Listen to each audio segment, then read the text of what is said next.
Hello and welcome everyone. I'm Dr. Andrew Kaufman and I have a special treat for you today. I have a new PowerPoint slide presentation and today I'm going to be talking to you about Cox postulates.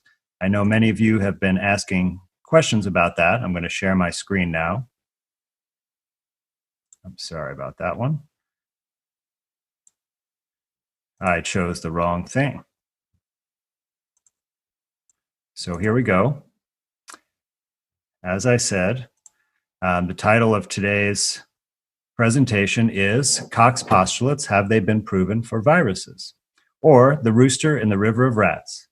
And please visit me at my website, andrewkaufmanmd.com, where you can request consultations or interviews. You can ask questions, leave general comments or other feedback, or just in general get in touch with me.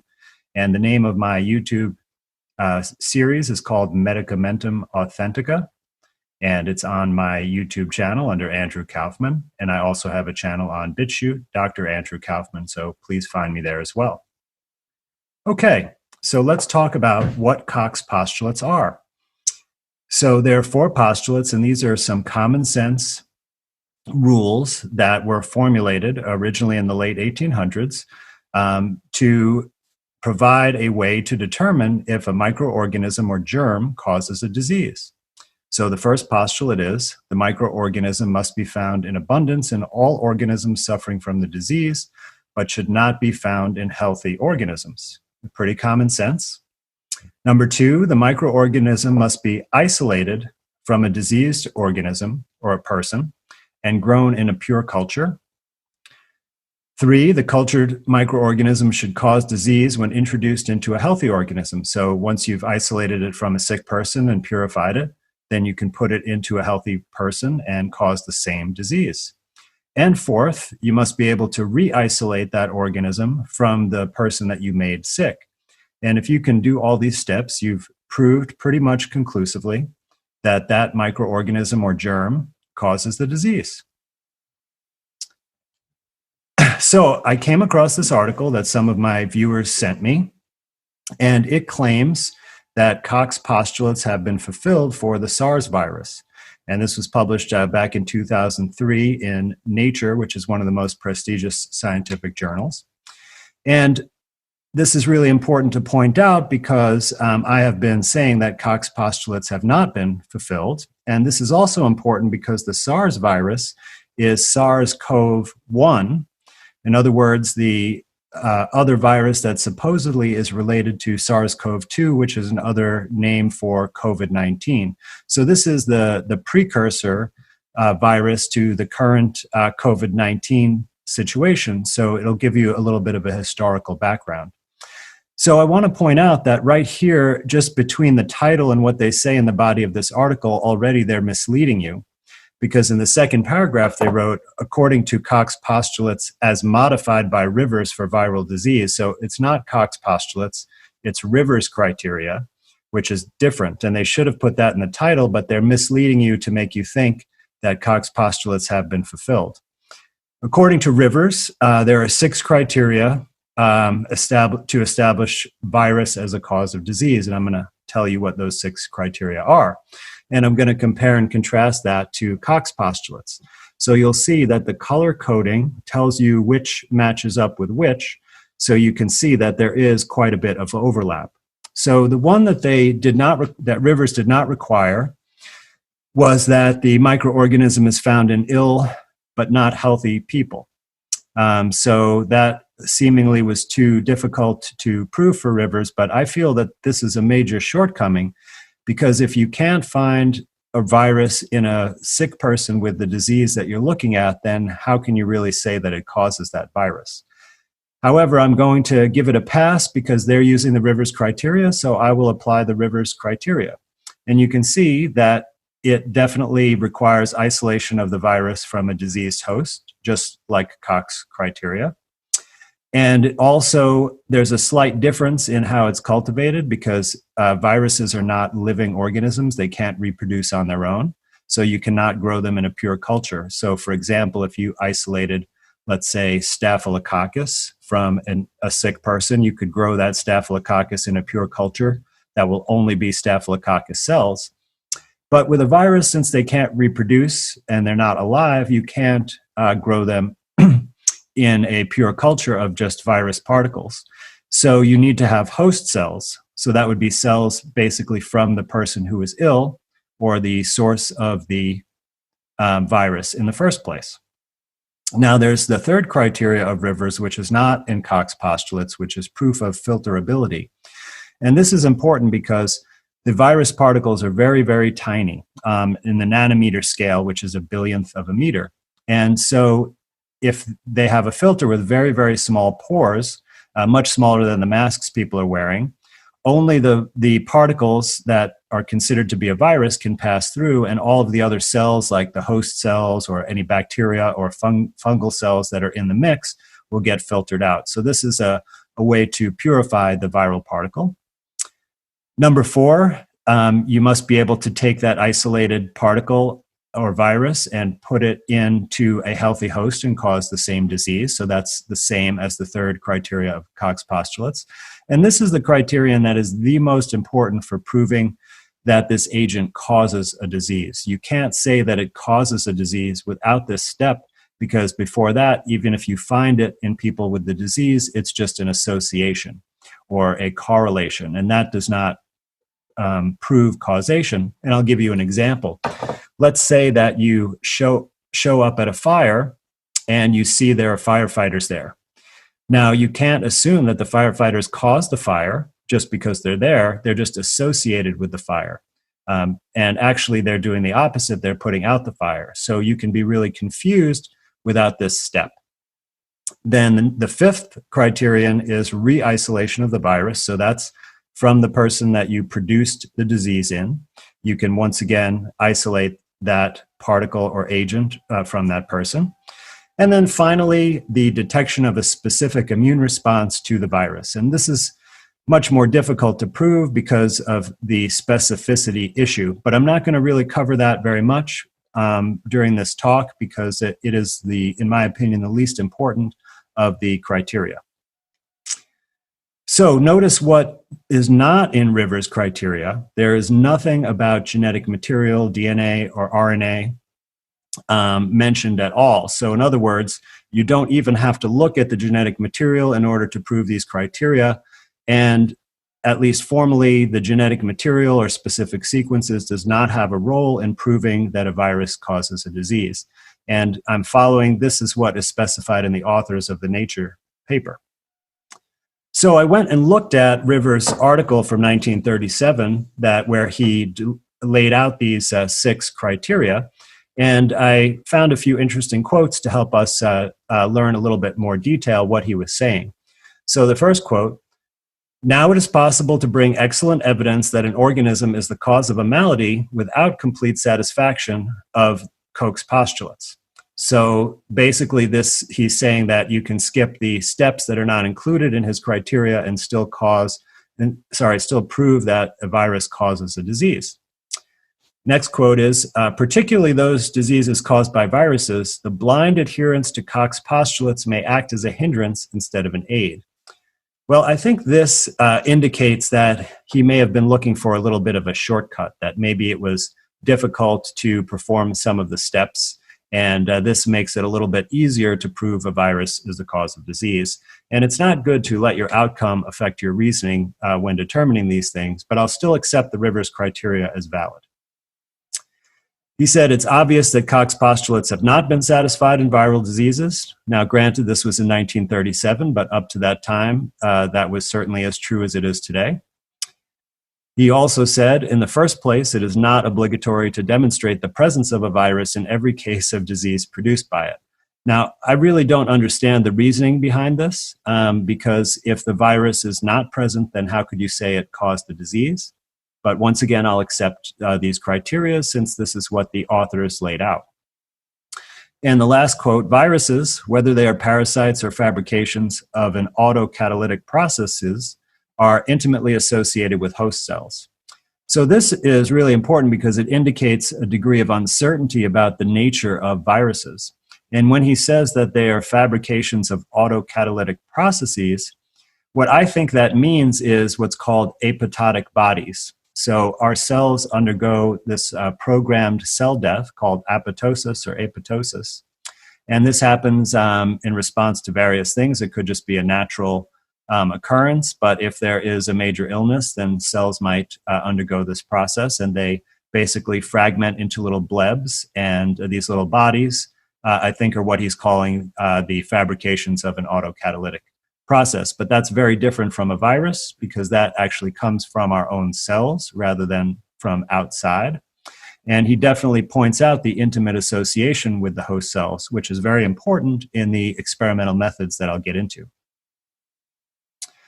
He also said something very important about how you prove the criterion where you put the isolated virus into a healthy person and cause the same disease. And what he said is, by means of inoculation of material obtained with patients with the natural disease.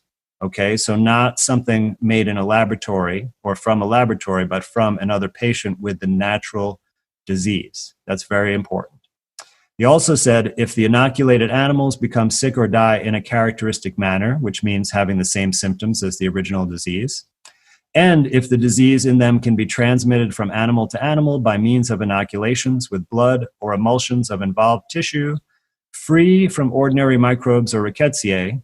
So in other words, give them a bodily fluid that has been filtered so that there are no other organisms in that can confuse the issue. It has to be purified. Says one is fairly confident that the malady is the experimental animals is induced by a virus. So basically what he's saying is, if you apply his criteria, it's not certain, but you can be fairly confident that the virus causes that disease. So that is not very inspiring of confidence in me, but nonetheless, that is what he said about these criteria. So in other words, even if all 6 of the criteria are satisfied, that only leads you to be fairly confident, not conclusive, not certain, not 100%, just fairly confident. Okay, so let's get back to this Nature article now that we've reviewed the background information. And it goes on to say that the first 3 Rivers criteria, which is isolation of the virus from a diseased host, number 2, cultivation in host cells, and number 3, proof of filterability, have been met for the SARS coronavirus by several groups. And you see at the bottom these footnotes, 2, 3, 4, 5. So I'm going to go through, and they are also in the article here at the top. If I can put my cursor is visible here. So 2, 3, 4, oh, sorry, this is from a different paper. This is from the one before. So it's at the bottom of this, 2, 3, 4, 5, but I'm going to give all the references in each slides because I went through all those papers. And number 2 is actually the Rivers paper, I believe, but let's see. So before we get into those papers, I just want to go over the definition of isolate, because I think that this has been confused by some of the scientists as to what it means and what procedure they're using. So this is from the Merriam-Webster Collegiate Dictionary, and it says, especially to separate from another substance so as to obtain pure or in a free state. So in other words, nothing else is mixed with it. Very key.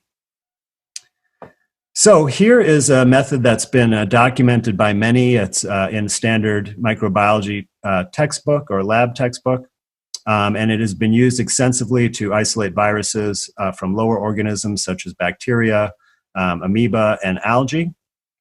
And what you do here is you take the sample or the body fluid, which is in the upper, left corner here. This is the body fluid. So like in the case of SARS and of COVID-19, it would be lung fluid is the most common thing that is used for this purpose.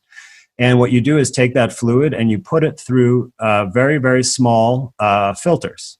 And this accomplishes what I described earlier, that separates out the tiny little particles from any bacteria. In this photograph here, these big rods are actually bacteria, and the little dots are supposedly viral particles. So putting them through this filter, you leave the bacteria behind and just collect the little particles, little dots in the filtrate. Then you take this filtrate and you use a centrifuge with a density gradient solution. So you put the density gradient liquid in the tube and then add the filtrate and spin it. And what it does is it it forms a band of the particles because they all have the same density. And then you could easily take a pipette and suck those particles out. And then you can look at them under the electron microscope, and you can do chemical characterization on them, and you can extract genetic material if you want to look at that. But the key thing is that going through these steps, you've completely purified the particles directly from the sick patient specimen without mixing any adulterants or other things with it. And so that is really key for this isolation step. Now, here's what the scientists that are publishing articles saying they isolated a virus are doing. So they start with the same sample, the lung fluid, but what they do first is they just take the whole thing. They don't filter it or purify it in any way, but they add some enzymes that dissolve the membrane so it releases all the genetic material that may be inside of cells or particles into the free solution. And then they do is put in some PCR probes, which will amplify various pieces of genetic material. And they can then sequence that genetic material and characterize it in many ways. But this has nothing to do with Rivers' criteria. As I said before, there was nothing mentioned about genetic material. So if you look at the other pathway that they do is they take that fluid, they may or may not filter it. Some of the methods are not described in very much detail, so they leave out this step. It's hard to tell if they've done it or not. And then they mix this body fluid with non-host cells. So they often buy commercially prepared mammalian cell cultures, like a very common one are Vero cells, which are monkey kidney cells. So they basically mix this with some kind of cell culture, and often they add antibiotics, almost in every case that I've seen where there's detailed methods written up. And this is really important because the antibiotics actually induce exosomes. And if you've seen my previous talk, or if you haven't, please take a look at it. You'll see that exosomes are particles secreted by our own cells, and they help us heal from disease and communicate with each other inside our body, allow different cells to communicate. And all mammalian cells make exosomes, and various things cause the cells to make more exosomes or induction of exosomes, and one of those is antibiotics. And there are several papers that describe this. It's very well known. So they're basically mixing this bodily fluid with a mixture of cells and antibiotics that's making exosomes. And then what they do is they may or may not purify the particles out of that mixture. They often just keep them mixed with the cells and then look at them under the microscope, and occasionally they purify them. But there is no way to tell if the particles that they have identified after this procedure are from this tissue culture with antibiotics or if they're from this lung fluid. And since they set up a procedure that always results in exosome induction, there are going to be particles that are exosomes in there for sure that look just like viral particles. So I think this is where the major confusion comes to play. So here are the 4 papers that I mentioned that are footnoted that supposedly satisfy the first 3 criteria of Rivers. So Putanen, Drosten, Kaziacek, and Paris. And please forgive me if I'm mispronouncing any of those names. And these are all about the SARS coronavirus from 2003. So let's look at the Putanen paper first. So they did not isolate any virus, the first step. And here's a quote from the article: routine direct virologic examination of all respiratory and stool specimens received from 9 of the 10 patients was completed, yielding negative results.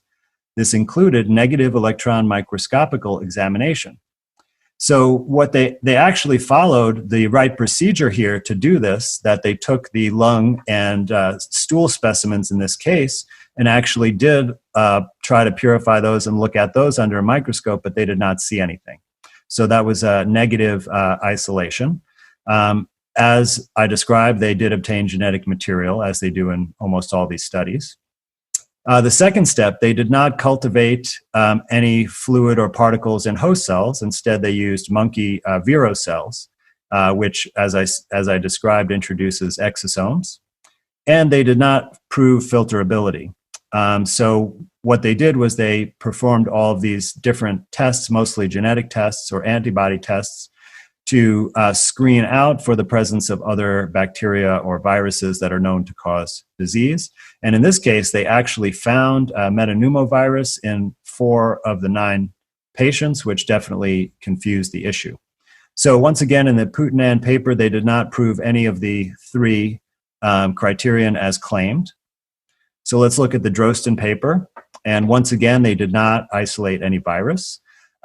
They did find, interestingly, particles that look like another virus called paramyxovirus in one specimen, but not in the other specimens. Once again, they did not cultivate any particles in host cells. Instead, they used Vero cells again. And once again, they did not prove filterability. So that's the first 2 papers have not proved any of the criterion yet. Let's go to the third one, the Kaziachek paper. So once again, they did not isolate a virus. Once again, they did not cultivate in host cells. Instead, they used several different kinds of cells here. I'm not sure what all of these are, but they definitely did not come from the host. And they also tried to inoculate mice with this mixture. Once again, they did not prove filterability. So far, nobody has proven any of the criteria. Let's go to the Paris paper. This is the last one. Once again, for the 4th time, they did not isolate any virus. They didn't culture in host cells. Instead, they used fetal rhesus monkey kidney cells. And once again, they did not prove filterability. So none of the first 3 criteria were satisfied by any one of those 4 papers, as stated in the article. So let's go back to the article to look at the remaining 3 criteria. And here's what they said, that the authors of this article, have tested for the 3 remaining criteria, which are the production of comparable disease in the original host species or a related one, re-isolation of the virus, and detection of a specific immune response to the virus. So since they didn't satisfy the first criteria, they didn't have anything isolated, it would be next to impossible to satisfy these 3, but let's see what they said they did. So criterion 4 produced the same disease in the host. So they did not obtain material from patients with a natural disease. Instead, they used the virus that was cultured in monkey kidney cells. So once again, those cells would be producing exosomes, and the virus was never isolated, so it's not really clear what exactly they're inoculating them with at all. However, out of those 2 macaques, and they only did this with 2, only one of them had respiratory symptoms. So in other words, even if you say that they really did inoculate them with something they isolated from a sick person, they didn't cause the same disease in both of the hosts, only in one of them. And the other one, they had a skin rash. And even when they examined their lungs at autopsy, because of course they killed these animals right after the experiment, they found different findings. One had extensive lung pathology and the other one did not. So criterions 5 and 6, re-isolation of the virus and specific immunity. So they did not re-isolate the virus. Instead, what they did was genetic testing. And once again, they took secretions from those macaques and mixed them with Vero cells in culture with antibiotics, just as the original procedure. So there was no isolation in that. And they did say that there was an antibody response, but they did not describe the specificity of that or test it against other antigens to determine that. So in conclusion, they met 0 of the 6 criteria. So let me just summarize, because there are several misrepresentations in that article. So first, in the title, they said they satisfied Koch's postulates, but in the second paragraph, they said actually they used Rivers' revision of the Koch's postulates, which are distinct. And then they claimed that 4 papers satisfied the first 3 criteria, but upon closer examination of those papers, not one criteria for any of those papers was satisfied. And then they claimed that they satisfied the remaining 3 criteria, but once again, upon closer examination of their procedures, they did not satisfy any of them. So this is what I would consider a fraudulent paper, because they cannot provide any evidence to back up any of the claims they made in their paper. and it's very, very misleading. So I thought I would look at some of these Rivers criteria for COVID-19 because this is the most relevant thing to what's going on now and what I've been mostly spending my time studying and talking about. And it would be very easy to apply these to the papers that have described COVID-19, which, by the way, was based on the original SARS coronavirus. So these are the 3 papers that have been published on 1, 2, 3.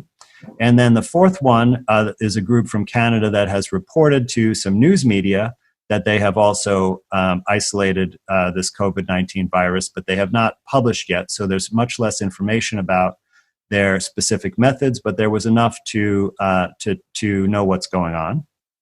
So let's look at, so out of what I found is that none of the studies met the first 3 criteria. No studies tried to address criterion 4 or 5, which is inoculating the isolated particle into a healthy host and causing the disease, or re-isolating it from that person. So this was just not done at all, not attempted. So if criterion 4 and 5 were never attempted, you can already, just from that, conclude that it has not been proven to be fairly confident even that this is a cause of any illness. But let's look a little bit closer. So the Zhao paper, they didn't isolate any virus. Once again, they obtained genetic material as described in the previous procedure. Number 2, they did not cultivate in host cells. They used, once again, Vero cells and this other HUH7 cells, but they only did this in 1 out of the 7 patients, and they did not prove filterability. And here's what they wrote in their conclusions. This study provides evidence of an association between the disease and the presence of the virus. However, there are still many urgent questions to be answered. We need more clinical data and samples to confirm if this virus is indeed the etiology agent for this epidemic. And etiology means cause. So basically they said, we need more studies to prove causation. This only provides evidence of an association. And there's still many questions to answer. So the authors of this article were very honest and understood the limitations of their research methods and put an appropriate conclusion. They did something else interesting, and I want to just talk about the genetic material for a moment, because this is what they really say is the reason why they've identified it, and it's also the reason or the basis for developing this diagnostic test. The RT-PCR test is basically just tests this genetic sequence. So the way that they said that it's a coronavirus is because they tested the sequence of this RNA that they can't identify the source because they didn't purify anything. And they said it shares just under 80% sequence identity to the SARS-CoV-1, which I was talking about earlier. Now, 80% may sound like a lot, but I did some digging and found that humans share 96%, so 16% more of their genetic sequence with chimpanzees. So if you were to say that 80% sequence identity means that it's a coronavirus, well, you'd be saying that if you had a DNA sample from me and compared it to chimpanzee sequences, you would say that I was a chimpanzee, which clearly I am not.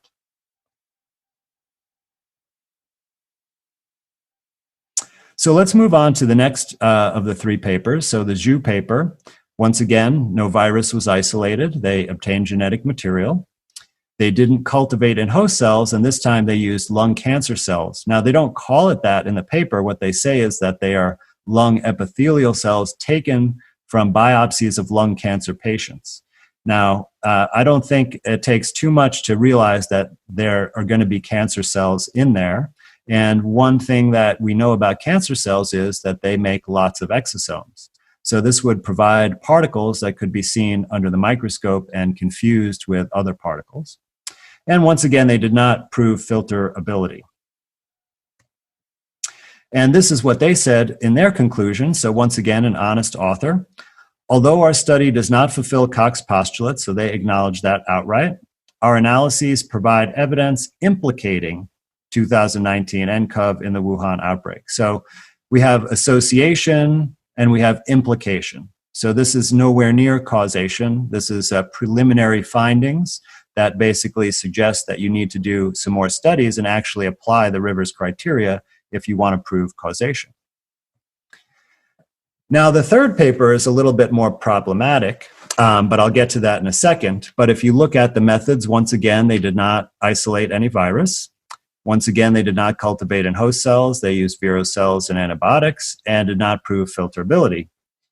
However, I want to describe the McMaster team first because, like I said, they don't have a published paper, so I can't say a lot, but they did describe their methods a little bit on their website. And once again, they did not isolate a virus, and they also did not cultivate in host cells. They're using some other kind of mammalian cells, which is the same procedure every group is using. But back to the Kim paper, because the Kim paper has something really problematic. And this doesn't come from the conclusion, it comes from the introduction section. And in their introductory section, they said basically that a new coronavirus was identified as the causative agent of this unexplained pneumonia in January 2020. Now, this is a very bold statement. And as you saw, the conclusions of the other two papers, which came before this, didn't make any such statements based on their research.